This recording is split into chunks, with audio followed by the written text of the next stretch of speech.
Salve, salve família, aqui quem fala é o Lutz do canal Cortes Podcast e no meu primeiro mês monetizado eu já fiz $3.000 só seguindo o que esse cara fala no curso dele. Então se você quer ganhar dinheiro com internet e YouTube sem nem precisar aparecer, confere o primeiro link na descrição. Então, como que te pega essa notícia da guerra? Era uma coisa esperada, já vinha... Quem é russo já estava meio que esperando isso ou foi inesperado como foi para todo mundo? Não, as pessoas... É porque antes dessa situação, dessa guerra começar, né? Eu já fiquei acompanhando as notícias, muitas pessoas me perguntavam. Qual era o contexto que você estava vendo antes disso? Assim, tem muitos lados, né? Eu vi que vocês já convidaram algumas pessoas para falar sobre isso, né? As pessoas que... Geopolítica, essas coisas. Eu super concordo que tem vários lados. Que eles colocam a situação toda. Agora, eu queria saber, vindo de uma Rússia, né? Sua família, apesar de você estar aqui desde 2014, você está acompanhando tudo, sua família fala. Eu viajo lá. O Putin, quem é esse cara? Quem é o Putin para um russo? Qual é não agora, esquece agora, mas como que era o Putin? É um cara que realmente as pessoas confiavam, que ele ajudou, e aí ele foi ficando mais, mais louco ou querendo mais poder? Como que esse cara aparece na política? Não, então, em geral, o que eu vejo, né, como uma russa, assim, porque... Eu de fato, assim, eu gosto de pesquisar as coisas, eu gosto de ver, né, que as pessoas falam, porque você é russa, você fala desse jeito. Não, eu acompanho várias fontes, né, em várias línguas.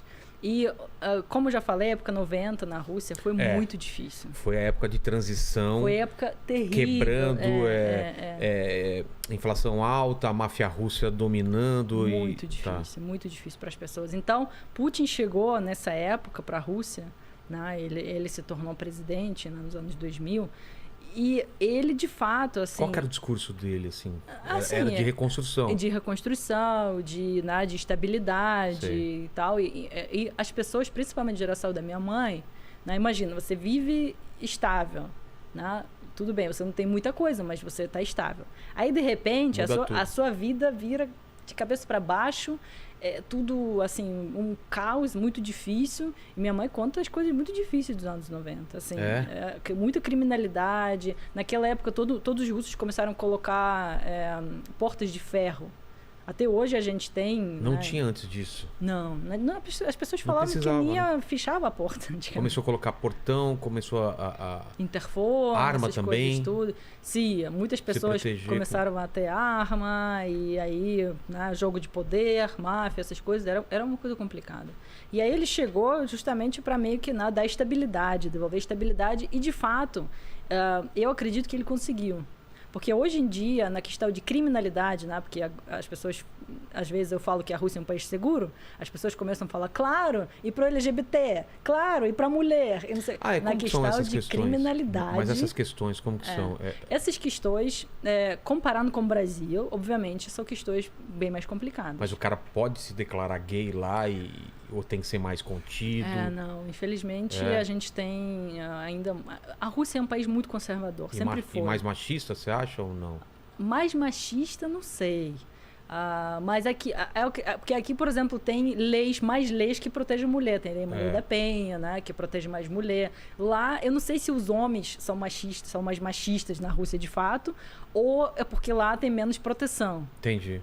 Entende? Eles se sentem mais seguros de fazer uma coisa. Sim, porque o que a gente escuta aqui também tem casos horrorosos. Claro. Mas aqui tem mais proteção. Entendi. Então, assim, as pessoas, quando começam a falar que a Rússia é um país seguro, principalmente nesse momento... Seguro é de você poder andar na rua na noite. Né? A questão de criminalidade, toda vez que eu vou para a Rússia, eu filmo na rua, com telefone, não acontece nada. Saio à noite, ando na madrugada na rua, escuro, e não acontece nada. Não posso dizer que não acontece nada, né? Obviamente, sempre tem algum tipo de crime, né? Mas isso é algo que em outros países tem, né? É difícil você achar um país, 100% seguro, sem criminalidade. Não existe. Então, assim, mas lá é muito tranquilo. Você pega o telefone, filma o que você quiser, tira foto onde você quiser, você não precisa ficar... Isso também me custou muito para aprender aqui né? No Rio de Janeiro, assim. Agora eu ando assim... Não dá pra sacar um celular e ficar de boa, né? Você tem que estar sempre eu já paguei com 3 telefones. Você perdeu 3? Sério? Você perdeu... Mas você deu Não, a pessoa pegou e saiu correndo de bicicleta. Eu tenho histórias... pessoas dizem que eu tenho que escrever Putin, um livro. É o seguinte, aconteceu com ela, mas, é uma coisa que acontece com todo mundo. Não é porque ela é russa, não é nada contra os russos, né? Deixar claro, porque se ele tá assistindo isso, ele de repente fica puto e vem aqui... Fica Putin, né? Ah, não, você não fez esse trocadilho, cara. Você não fez. Foi mais forte do que eu. Assume um pouquinho aí, por favor. Aí vai ficar 10 minutos em silêncio. Então, entendendo o contexto isso, o Putin realmente ele traz mais segurança, traz um pouco mais de instabilidade e ele vai ganhando mais poder com isso. Ele vai cada vez ampliando o poder dele. Aí quando você ganha estabilidade, né? Quando o país ganha estabilidade, as pessoas que viveram lá nos anos 90, elas sabem que a estabilidade é a coisa muito importante para a sua vida. Então, assim, pode ser que você não ganha rio de dinheiro, né? Pode ser que você tenha vida mais, sei lá, mais simples, mas é tranquilo. Tipo, você não precisa ficar preocupado que amanhã você vai acordar e não vai poder comprar coisa porque chegou hiperinflação, porque alguém chegou com arma e atirou. Não, as pessoas gostaram, né, do que ele fez justamente por causa disso, porque ele deu mais estabilidade para o país. E isso é algo que a gente não pode tirar dele, assim, por mais que, né, quem apoia não apoia, mas é algo que de fato ele fez. Ele fez. E ele é uma pessoa muito forte, né, e muito diplomática. Nesse momento, né, é questionável isso, mas diplomática em que sentido? Quando ele fala, assim, ele sabe, você sente... ele é um bom orador, ele é muito bom com as palavras e convence as pessoas. Muito, ele fala, assim, com total tranquilidade, com total, assim, tipo... segurança que faz você acreditar no que ele fala. Entendi. Então, assim, ele é uma pessoa muito inteligente. O que ele está fazendo agora... Não, a gente vamos chegar mas antes assim, disso, então. E as liberdades eram totais, ou tinha restrição antes? Esquece a guerra agora, a época que você viveu lá. Então, assim, eu acredito que... Internet, por quando exemplo. você chega no poder e todo mundo gosta de você... Tranquilo. Todo mundo gosta. Tá dando tudo certo. Tá dando tudo certo. Aí você deixa pessoas falarem e fazerem o que quiser, né? Porque é bom, todo mundo te apoia. Agora, quando ele começou a ficar, né? Porque ele ficou 8 anos no poder, depois ele saiu porque ele não podia ficar mais, né? Aí ele colocou Medvedev no lugar dele, que era primeiro-ministro, aí trocou e virou presidente, aí Putin virou primeiro-ministro. Né? Ou seja, trocaram as posições. Só que o Medvedev era total... Era o marionete dele. Marionete dele. Quem mandava mesmo era ele? Com certeza, com certeza. E aí, assim que ele passou 4 anos, de novo, Putin entrou no poder porque ele podia, né? Por voto? Sim, mas assim, a questão até aqui no Brasil, né, depois das últimas eleições, muita gente fala que porque hacker russo fez não sei o que, por isso que a gente tem esse presidente hoje. Porque os Estados Unidos se intrometeu, por isso que a gente tem esse presidente hoje. Se até aqui no Brasil, com a democracia, é questionável, então na Rússia, quando a gente fala que não tem total democracia, é mais questionável ainda. Só que a gente vai saber a verdade? Provavelmente não. Mas eu acredito que muitas pessoas, de fato, gostavam dele, principalmente as pessoas da geração da minha mãe, da geração da minha avó, porque, de fato, sofreram, sabem como que é sofrer e apoiavam ele, né? Porque, de fato, ele trouxe estabilidade para a Rússia. Mas com o tempo, né, quando ele começou a ficar muitos e muitos anos no poder, e depois ele mudou a Constituição, né, porque antigamente você podia ficar só 4 e 4. Agora você pode ficar 6 e 6. E aí, teoricamente, ele pode ficar no poder ainda muitos e muitos anos. Então, assim, é algo que as pessoas começaram a questionar. Tipo, a gente agora tem o quê? Czar, de novo, imperador. E as pessoas mais jovens, na minha geração, e mais jovens, que já não assistem tanto TV, que já assistem YouTube e outras redes sociais, aí começaram meio que questionar, tipo, para onde a gente está indo? Aí começaram essas coisas de 2014, né, Crimeia e tal, e muitas pessoas começaram a questionar, né, qual política que ele está fazendo, se ele de fato faz coisa boa para a Rússia ou não. E aí as pessoas começaram a ficar meio incontentes, aí começaram a aparecer alguns protestos. Só que os protestos, assim, não organizados, assim, tipo, protestos são contra a lei. Tipo, assim, se você não fez protesto, tipo... Se você fez protesto não autorizado, é contra a lei. Ah, é? Não pode fazer protesto não autorizado. E quem vai autorizar quem autoriza? Quem vai autorizar o protesto o contra o presidente? Ninguém. Então, assim, as pessoas começaram a cada vez ficar mais preocupadas. As pessoas começaram a ir para a rua cada vez mais. E sendo abafados. Exatamente. E aí quando começou aquela tipo onda, de revolta, né? Aí começou a fechar cada vez mais, começar a ficar restringindo assim, as coisas. Nos últimos anos, alguns canais, alguns jornais que não eram alinhados com o governo passaram a ser considerados agentes internacionais. E eles têm a obrigação de escrever isso. É mesmo? Sim. Quando você vê um canal que não é autorizado pelo governo, tá lá.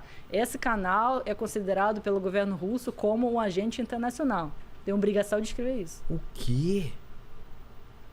Então, assim, todos os canais que não falavam, né, falavam contra, que apoiavam esses movimentos, começaram a ser questionados e começaram cada vez. Então, assim, não é uma coisa assim de que a gente escolheu ele e a gente parou de ter acesso. As pessoas falam, mas vocês russos que escolheram ele. Não, o cara não, ele não vai se revelar logo de cara. Quando a gente escolheu ele tinha outro discurso, né? Ele tinha outras coisas. Então ele foi, aos pouquinhos, foi tirando liberdade, foi criando uma proteção para ele não sair do poder. E no fim das contas, se a gente olhar para a história da Rússia, quando que a Rússia tinha democracia? A gente tinha imperador, czar, depois a gente passou na Revolução, a gente foi para a ditadura, basicamente, né?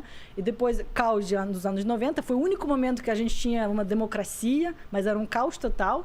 E a gente entrou de novo muitos anos de poder. No autoritarismo, né? Uma democracia mais autoritária, exatamente. Então, assim, o único momento possível que os russos têm de imaginação como seria a democracia anos 90. Nossa. Então, assim, as pessoas têm medo, né? Tem medo. E nessa situação de agora... Nossa, eu entendo perfeitamente o que você está falando, né? Ao mesmo tempo que as pessoas querem democracia, mas têm medo. Esse é um cara que traz estabilidade, mas também é autoritário. Exatamente. Então... E ele fez uma política de não deixar ninguém surgir, assim, oposição. Entendi. Que ele continuou, né, bem forte como líder. E, tipo, últimas eleições, por exemplo, você vê a lista de candidatos, você vai votar em quem? Não tinha nenhum forte. Não tinha ninguém que você podia votar e falar, vou colocar essa pessoa... Que vai ganhar ou vai fazer frente, nenhum era forte. E inclusive agora eu me questiono, assim, eu não concordo com tudo que está acontecendo, né?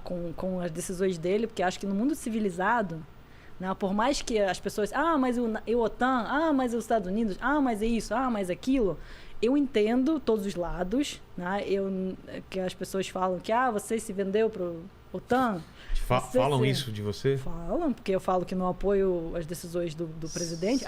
Porque você deve ter recebido muitos dólares. Eu falo, tá bom, não sei onde estão esses dólares, mas devo ter recebido em algum lugar. E por mais que, assim, eu não apoio o que está acontecendo, porque eu acho que no mundo civilizado, né, deve ter alguma coisa diferente da guerra, né? Da opção da guerra. Para negociar as coisas. Inclusive, ele não chama de guerra, né? Para os russos não é uma guerra. É proibido chamar de guerra. O que é que eles falam? Operação Militar Especial. É proibido. Oficialmente proibido. Não está em guerra a Rússia. Não. Em nenhuma mídia, em lugar nenhum, você pode falar isso de guerra. É proibido. E se você for insistindo lá, é considerado como fake news e você pode levar até 15 anos de cadeia. Nossa. Saiu há pouco tempo agora a lei que se você ficar lá apoiando e tal, se você ficar lá chamando de guerra, enfim, aí as pessoas... Né, agora as pessoas de fato questionam, tipo, agora a gente não pode nem chamar as coisas de coisa, né? E aí é difícil, assim, nessa posição. E o que eu comecei a falar, né, que eu me questiono, que assim, tudo bem, eu não apoio o que ele está fazendo. Eu sou contra a guerra. Mas, tirando ele... O povo russo tem de culpa? Eu tô com medo do que a gente tem agora e tô com medo também, ao mesmo tempo, do que a gente terá